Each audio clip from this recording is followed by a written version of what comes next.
ada pepatah, lebih baik, kecewa setelah mencoba daripada kecewa tapi belum pernah Belum pernah mencoba mencoba sama gitu. sekali. Karena sebenarnya yang susah itu bukan menentukan keputusan atau pilihan ya, tapi sebenarnya yang susah itu adalah mempertahankan keputusan dan pilihan kita itu. Halo sahabat KTV, selamat siang dan salam sejahtera bagi kita semua. Jumpa lagi di Madura Podcast. Sahabat KTV, kalian di sini sekarang ditemenin sama aku, Ida Susanti, dan tentunya di sini kita bakal nemenin sahabat KTV untuk mengeksplor hal baru tentunya. Sahabat KTV, masa remaja adalah masa di mana kita harus mengeksplor diri kita sendiri. Kita harus mencari banyak pengalaman baik dan juga tentunya masih positif. Dan untuk itu, bagaimana sih caranya untuk menjadi remaja atau pemuda maupun pemudi yang berprestasi dan juga menginspirasi? Di sini sudah hadir bersama kita semua di studio ada mahasiswi dari IAIN Madura, Mbak Khoirotun Nisa. Mungkin Mbak Khoirotun Nisa di sini terima kasih sudah hadir. Selamat siang, Mbak. Selamat siang, Kak. Oke. Nah, mungkin di sini Mbak Nisa ya panggilannya bisa menyapa teman-teman sahabat KTV dulu dan memperkenalkan dirinya. Dipersilahkan. Oke, selamat siang semua. Assalamualaikum warahmatullahi wabarakatuh. Perkenalkan, nama saya Khoirotun Nisa, biasa dipanggil Nisa. Oke, Mbak Nisa, Iya. ini dari mahasiswa IAIN Madura. Iya. Betul. Nah, di sini sahabat KTV, Mbak Nisa diundang ke Madura Podcast tentunya untuk menceritakan pengalamannya karena dia baru saja menyelesaikan program KKN nasional nih ke Toraja. Nah, mungkin Kak Nisa bisa saja langsung diceritakan bagaimana sih awal mula prosesnya Mbak Nisa ini bisa ikut KKN nasional gitu, Iya. Mbak Nisa. Sebelumnya KKN Nusantara ya, Kak. Iya. Soalnya namanya KKN Nusantara. Awalnya sempat ada pengumuman dari kampus tentang KKN ini. Pertama kali diluncurkan tentang pengumuman ini, saya tertarik banget. Oh, kali ini program KPM di kampus Iya. kita namanya KPM. Ada yang beda nih, nggak hanya KKPM reguler. Saya baca terus, ternyata ada beberapa KPM kolaboratif dan salah satunya adalah Kolaboratif Nusantara. Dan kebetulan saya tertarik banget karena kebetulan tempatnya di Tanah Toraja. Gitu. Iya. Nah, di situ Kak Nisa kan program tersebut disediakan oleh kampus, tentunya juga banyak dong peserta yang mendaftar ya, gak cuman Mbak Nisa. Nah, kalau boleh tahu nih dari sekian berapa peserta sih Kak Nisa nih bisa lolos gitu, dan berapa sih mahasiswa IAIN yang lolos ke sana? Kebetulan untuk kuota yang disediakan oleh kampus itu hanya 5. Dan kebetulan yang mendaftar hanya 6 orang karena beberapa persyaratan yang dianggap kayak kok belibet banget ya gitu. Karena salah satunya tuh ada sertifikat prestasi, ada karya tulis ilmiah juga, dan ada beberapa syarat lainnya. Jadi kebetulan yang mendaftar hanya 6 orang dari IAIN Madura dan yang lulus hanya ada 4 orang. Oke, hanya ada 4 orang. Nah, untuk selanjutnya mungkin teman-teman sahabat KTV di sini pengen tahu apa sih motivasi Mbak Nisa ini sampai mau jauh-jauh KKN ke Toraja gitu. Padahal kan ya seperti umumnya gitu KKN biasanya teman-teman mahasiswa itu cuman ke suatu daerah, setidaknya masih satu kota dan lain-lain gitu. Apa motivasinya Kak Nisa nih? Motivasinya karena dari dulu saya adalah orang yang nggak betah di rumah. Dan selalu pengen aja keluar dari Madura. Jadi ketika ada kesempatan untuk pergi jauh, saya ambil. Oke. Nah, untuk KKN Nusantara ini, apakah ini adalah pengalaman pertamanya Kak Nisa keluar kota atau gimana? Kalau untuk keluar Madura, bukan pengalaman pertama karena kemarin sudah pernah ke Jawa Tengah juga. Tapi untuk keluar dari Jawa Timur atau keluar dari Pulau Jawa lah ya, pertama kali. Baru pertama kali, oke. Nah, untuk keluar ke Jawa Timur itu mungkin kayak ikut lomba gitu ya Mbak Nisa? Iya, kebetulan. Ikut lomba. Nah, jadi Mbak Nisa ini baru selesai saja mengikuti KKN Nusantara. Kalau boleh tahu kapan tuh waktunya Mbak Nisa? Pelaksanaannya? Iya, pelaksanaannya. Kemarin dari pertengahan Juli sampai akhir Agustus. Pertengahan Juli sampai akhir Agustus. Ya. Jadi sekitar 1 bulan lebih ya? 1 bulan setengah. 1,5 bulan. Nah, jadi selanjutnya boleh dong Mbak Nisa di-share gitu ke sahabat KTV gimana sih kondisi lingkungan atau dari mulai tradisi, budaya dan apapun yang ada di Toraja gitu. Bedanya sama di Madura tuh apa sih gitu? Kayak pertama kali kayak tiba di Toraja, sebelumnya sudah ada briefing dari kampus bahwasanya Toraja itu seperti ini, seperti itu, dan waktu interview juga dosen itu menyarankan untuk searching terlebih dahulu agar kita tidak kaget gitu. Nah, ternyata sampai di sana beneran kaget. Beneran kaget. Soalnya Toraja benar-benar jauh berbeda dari Madura. Toraja kan daerah pegunungan, suhunya juga dingin.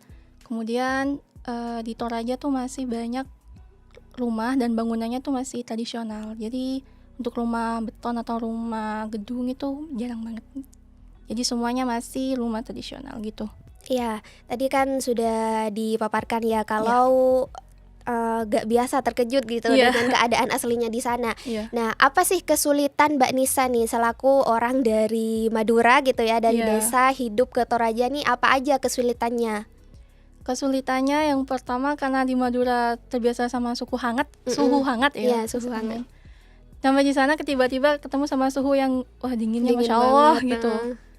Jadi ya kaget pertama kali, imun saya sempat sedikit pengen drop, tapi kayak berarti saya harus beradaptasi sama lingkungan baru nih gitu. Jadi akhirnya bisa gitu. Oke, untuk yang lain budaya gitu, mungkin ada yang bisa diceritakan uniknya Toraja gitu Mbak Nisa? Iya, kalau budayanya kalau di sini kan hewan yang sering banyak di rumahan itu kan kucing. Kalau di sana anjing. Oh ya. Anjing, babi gitu juga ada di sana. Setiap rumah di sana kan mayoritas petani dan peternak, dan mayoritas setiap orang Toraja tuh pasti punya kandang babi. Karena mereka pasti memelihara babi gitu. Berbicara babi sama anjing gitu ya, Mbak Nisa ini kan orang Islam lah ya, seorang muslimah gitu. Nah, mungkin di sana juga ada kesulitan makanan gitu Mbak Nisa? Ya, jelas karena di sana kan mayoritas non-Islam dan mayoritas Kristen, dan Islam di sana minoritas. Tapi toleransinya masih tetap terjaga. Perihal makanan alhamdulillah susah tapi ada tapi susah. Jadi kayak sesuatu yang bonus lah bagi kita, kayak susah cari makanan. Ketika kita dapat makanan halal tuh kayak bersyukur banget gitu. Oke, tapi di sana toleransi gitu ya masyarakatnya. Masya Allah, gitu. toleransinya banget. Kalau teman-teman coba bisa semisal kayak mau beribadah gitu, di sana ada masjid? Masjid ada, tapi jarak dari antara satu masjid ke masjid lain itu sangat jauh, dan setiap desa tuh paling banyak lah 2 masjid. Sangat berbeda dari Madura ya, karena di Madura kan di mana-mana pasti ada masjid, minimal langgar di setiap rumah. Nah, kalau di sana jarang masjid, ada tapi jauh jaraknya. Jadi beberapa orang muslim yang jaraknya jauh dari masjid tuh kesusahan untuk ke masjid gitu. Oke. Jadi aku juga penasaran nih Mbak Nisa, kayak dari segi ekonomi ya, mungkin di sana kan katanya tadi mayoritas peternak gitu ya. Nah, tapi untuk kayak makanan gitu Mbak Nisa, itu kalau di sana Mbak Nisa biasanya makan apa sih? Kalau di posko alhamdulillah kita masak sendiri. Jadi kita beli beras, dan kan di sana perkebunan juga lancar ya alhamdulillah. Jadi kami beli sayur mayur gitu. Jadi everyday kita vegetarian food ya. Jadi untuk kembali ke tadi ya, masalah ekonomi, masalah perbedaan kayak harga semisal. Siapa tahu sahabat KTV gitu ya. Ada yang mau menyusul jejaknya Mbak Nisa nih untuk ke pulau-pulau kayak pengabdian atau gak cuman KKN gitu ya, kayak volunteeran gitu kan udah banyak sekarang kesempatan. Untuk harga makanan jauh berbeda dari Madura ya, karena mungkin Pulau Sulawesi ya, di luar Pulau Jawa pastinya ada beberapa selisih lah dari harga normalnya di tanah Jawa gitu. Contoh kecilnya seperti tabung gas LPG, Mbak. Iya, tabung gas. Iya. Kalau di sini kan berapa persen tuh perbedaannya? Kalau di sini kan harga LPG di Madura paling mahalnya 20.000 lah ya. Kalau di sana 50.000. 50.000 itu bukan cuma berapa persen, emang udah jauh banget ya harganya. Kira-kira apa sih Mbak Nisa yang menyebabkan gitu, kayak mungkin kendaraan di sana sulit diakses atau gimana? Ya kebetulan posko saya tuh terletak di pegunungan yang dikelilingi oleh benteng. Dan jalannya juga Masya Allah nggak sebagus jalan di Madura. Jadi mungkin itu salah satu faktornya sehingga harga makanan di sana rata-rata mahal gitu. Oke. Nah, untuk selanjutnya itu Mbak Nisa ini kan KKN ya ke sana. Nah, mungkin boleh tahu nih berapa sih peserta KKN yang ke Toraja gitu ya. Ini kan program Nusantara gitu, KKN Nusantara. Dan program apa saja proker yang sudah dijalankan gitu di sana. Siapa tahu buat referensi nih teman-teman sahabat KTV gitu. KKN Nusantara ini kan di bawah naungan Kementerian Agama. Jadi ada sekitar 40 kampus se-Indonesia. 40 PTKIN se-Indonesia dengan jumlah total peserta 300 lebih. Jadi yang berangkat ke sana itu 30 lebih gitu ya. 300 orang lebih gitu. 300 orang. Jadi program apa aja nih yang udah dijalankan, mungkin kayak apa, perbaikan akses ada? Karena ada 300 lebih dari beberapa PTKIN, jadi satu posko itu pasti berasalnya dari beberapa kampus berbeda. Kebetulan di posko saya itu ada 10 orang. Iya. Asal dari Madura satu, saya dari Aceh. Dari UIN Syarif Hidayatullah, dari YIN Bone, UIN Alauddin Makassar, dari Stein Majene, dari YIN Kendari, dari YIN Parepare 2 orang karena kebetulan YIN Parepare itu tuan rumah pelaksana. Dan yang terakhir tuh dari anak IAKN Toraja tuan rumah gitu. Dan beberapa proker yang telah kita laksanakan, salah satunya itu adalah karena di sana problemnya itu adalah kesehatan dan kebersihan. Kesehatan. Jadi salah satu program kerja yang kami laksanakan adalah membuat saluran aliran air dari kamar mandi. Iya. Dan juga membuat tempat sampah yang kering dan yang basah, dan itu kami lakukan di posko kami sendiri terlebih dahulu karena kebetulan kami di posko tempatnya di rumah yang kosong. Jadi kami seperti memberikan contoh kepada masyarakat sekitar. Kami lakukan di posko kami terlebih dahulu, setelah itu kami sosialisasikan kepada masyarakat sekitar begitu. Yang buat penasaran ini juga sih Kak, kayak semisal nih sahabat KTV gitu yang namanya masih cuman sering di rumah gitu ya, jarang keluar dan pengen nih kayak mau cari pengalaman keluar gitu ya. Tentunya kalau dari aku sendiri mau ikut volunteer itu takut sama respon orang-orang di sana. Tapi gimana nih sepengalamannya Mbak Nisa ketika sudah selesai ikut KKN Nusantara terkait masyarakat di sana gitu? Alhamdulillah masyarakat Toraja tuh welcome banget, meskipun kami yang dari Islam di sana itu minoritas, tapi orang-orang Toraja yang Kristen pun sangat welcome sama kami, dan bahkan kami dianggap seperti anak sendiri. Karena di Toraja tamu tuh adalah berkah. Jadi di sana sangat kayak merajakan tamu gitu, entah itu yang Islam ataupun yang non-Islam.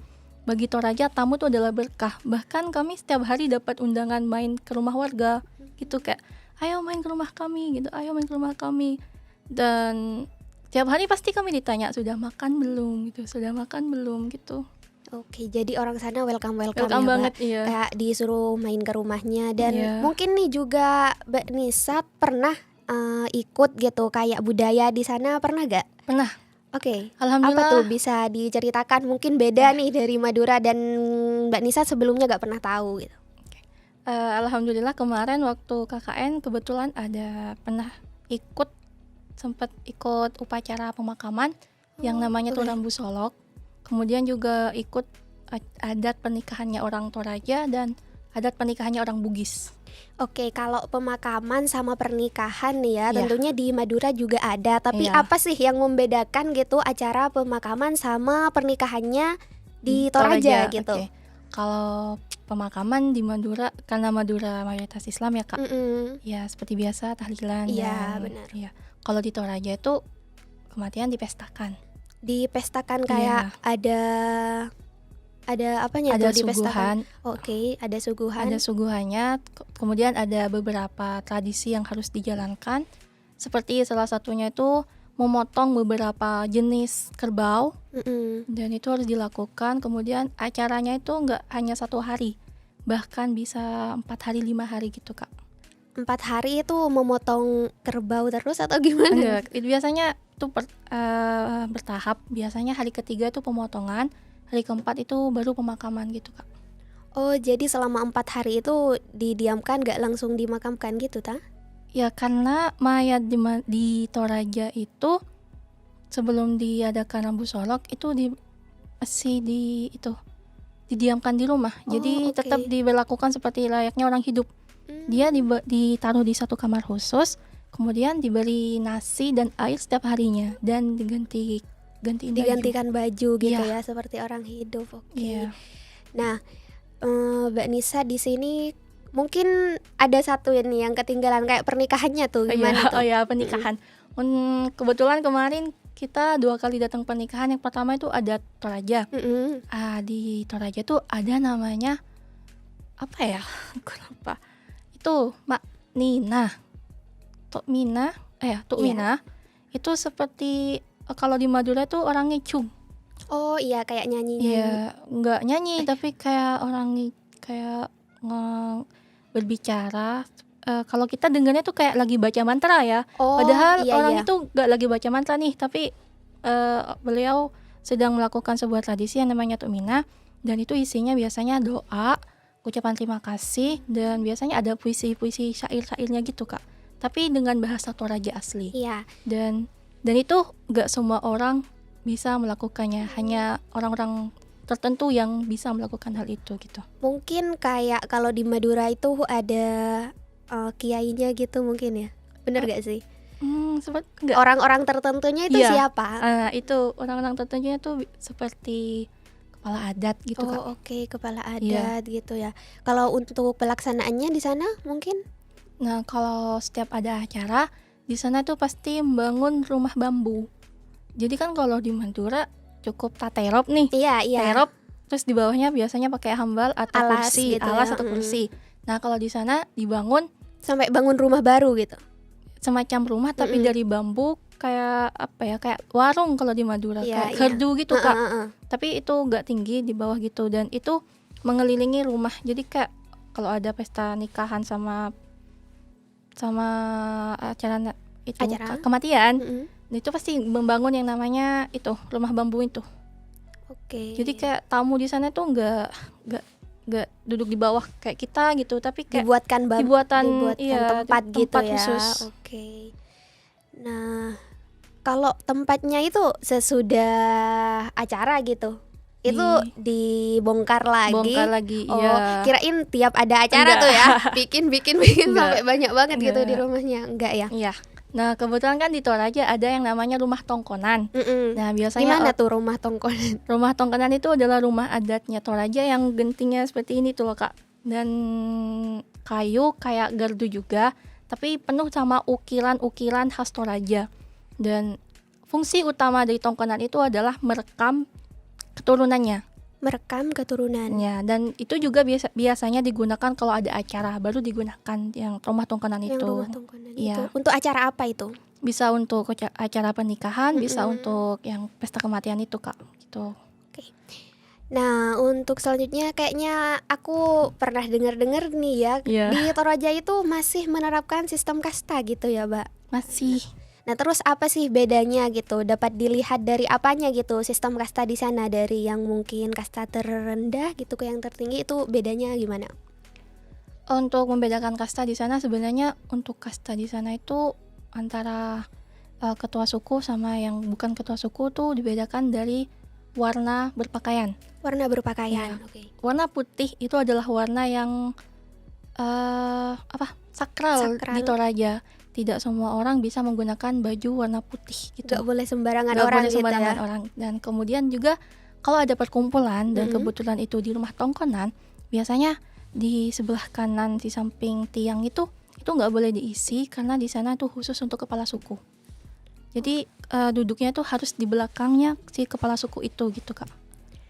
Oke, berbicara tentang tadi katanya warna itu sakral gitu ya. Iya.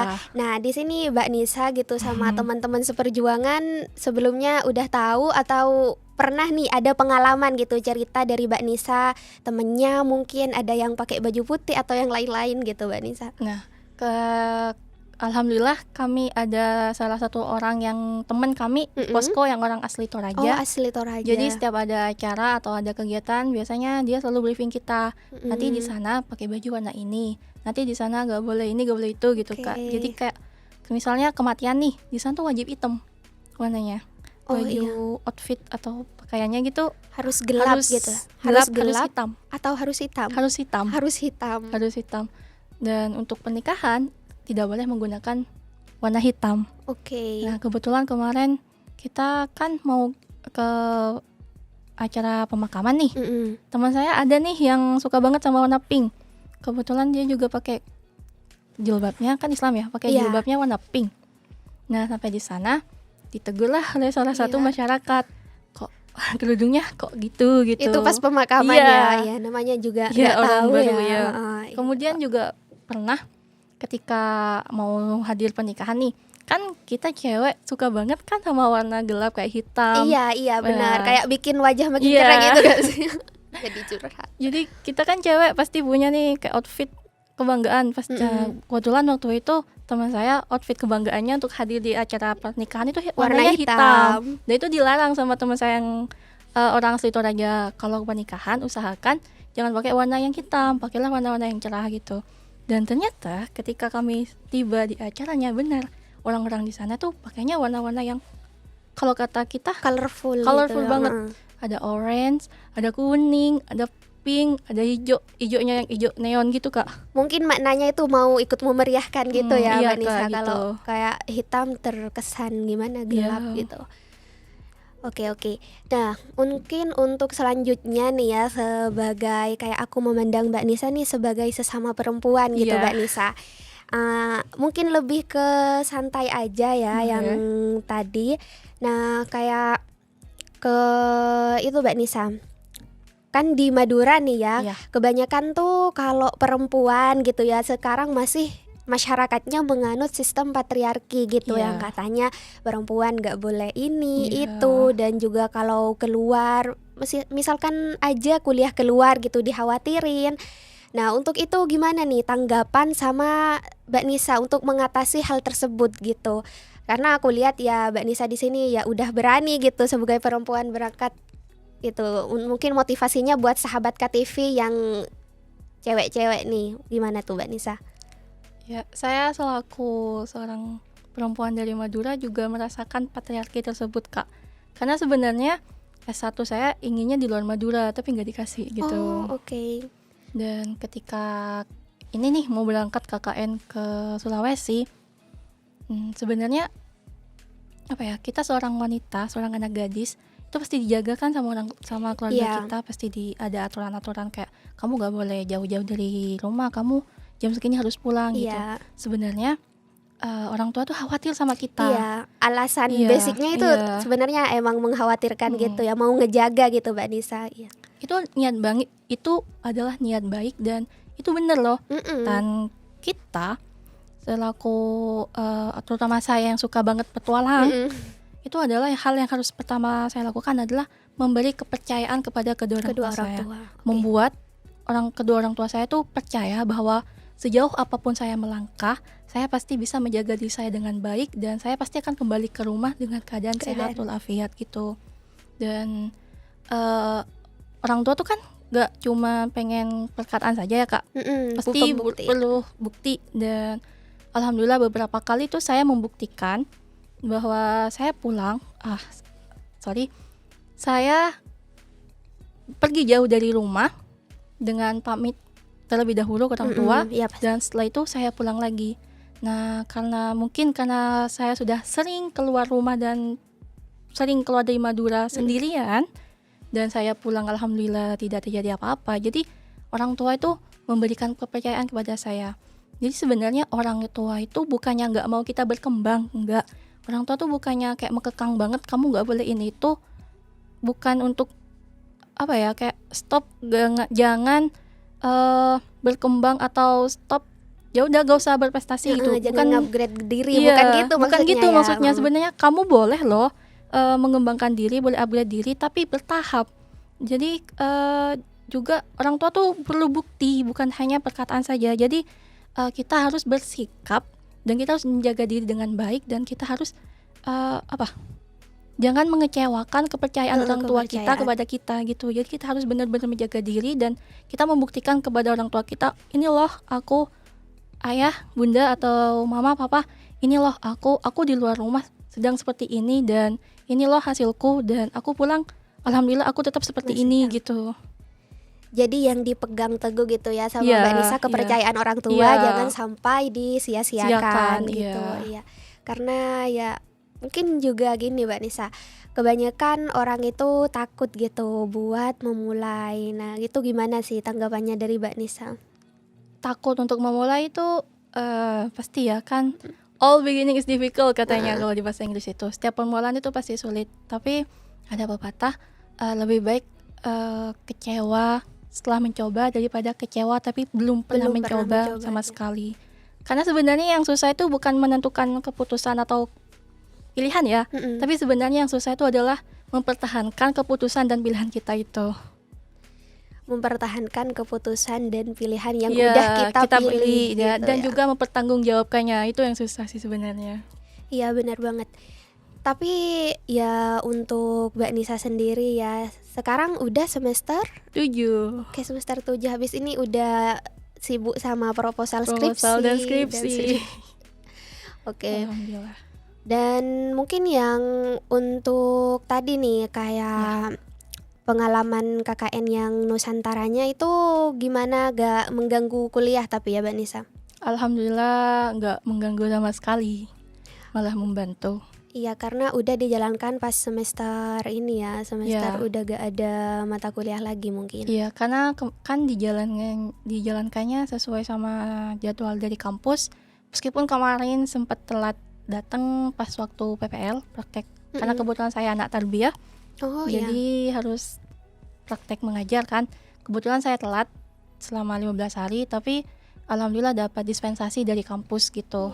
Alhamdulillahnya dapat dispensasi. Alhamdulillah. Ya. Tapi emang itu dari ini sih Mbak Nisa sendiri bisa ngebagi waktu gitu ya. Apalagi kan sebelum ikut KKN Nusantara ini emang harus banyak itu hal-hal yang harus dilengkapi kayak persyaratannya itu. Oke. Nah, selanjutnya nih Mbak Nisa, mungkin aku cuman pengen ini, untuk terakhir kalinya gitu Kak Nisa bisa menyampaikan gitu, sahabat KTV-nya disapa lagi, untuk pesan terakhirnya Mbak Nisa buat sahabat KTV gitu, bagaimana kita menjadi remaja yang berprestasi dan juga memotivasi, karena di sini Mbak Nisa bisa dibilang ya dengan sesuai dengan tagline dari Madura untuk Indonesia gitu Mbak Nisa. Silahkan. Oke, buat untuk sahabat KTV dimanapun kalian berada, takut mencoba itu pasti. Setiap orang tuh pasti merasakan takut. Aduh, aku takut nih yang mau ke barat. Aduh, aku takut yang mau ke timur. Cara untuk menghilangkan rasa takut itu adalah percaya terhadap diri kalian sendiri. Kalian harus percaya kepada diri kalian sendiri. Kalian tuh bisa, tapi kalian sendiri yang tidak mempercayai diri kalian sendiri. Jadi percaya bahwa kalian itu bisa dan ambil semua risikonya. Berani bertanggung jawab itu keren. Meskipun pada akhirnya nanti akan gagal, tapi seenggaknya kalian sudah pernah mencoba. Gagal bangkit lagi, jatuh bangkit lagi. Jangan diam, jangan stagnan. Karena air yang keruh itu adalah air yang stagnan, bukan air yang mengalir. Gitu. Mungkin itu saja ya. Nah buat sahabat KTV, gak terasa gitu ya, kita udah beberapa menit gitu ngobrol sama Mbak Nisa terkait pengalamannya yang mengikuti program KKN Nusantara nih ke Toraja. Nah untuk itu sahabat KTV, di sini dari Kak Nisa tadi ya bisa disimpulkan gitu, kalau katanya Mbak Nisa ini kalian itu harus percaya sama diri sendiri, jangan takut memulai, karena juga ada nih statement dari Maya Angelou, katanya if you are always staying in normal zone, you will never know how amazing you can be gitu. Jadi gak ada salahnya kita mencoba gitu ya Mbak Nisa. Gagal sekali, 2 kali gak apa-apa. Justru kita harus menghabiskan masa kegagalan kita di masa muda gitu. Iya, benar banget. Nah, mungkin itu saja buat sahabat KTV. Terima kasih tentunya sudah menemani kita berdua di sini ya ngobrol, dan terima kasih banyak tentunya juga buat Kak Khairutun Nisa ya, mahasiswi dari IAIN Madura yang sudah menyempatkan waktunya untuk sharing di sini bersama sahabat KTV. Oke, mungkin hanya itu saja. Sekian untuk Madura Podcast hari ini. Untuk sahabat KTV, sampai jumpa dan selamat beraktivitas.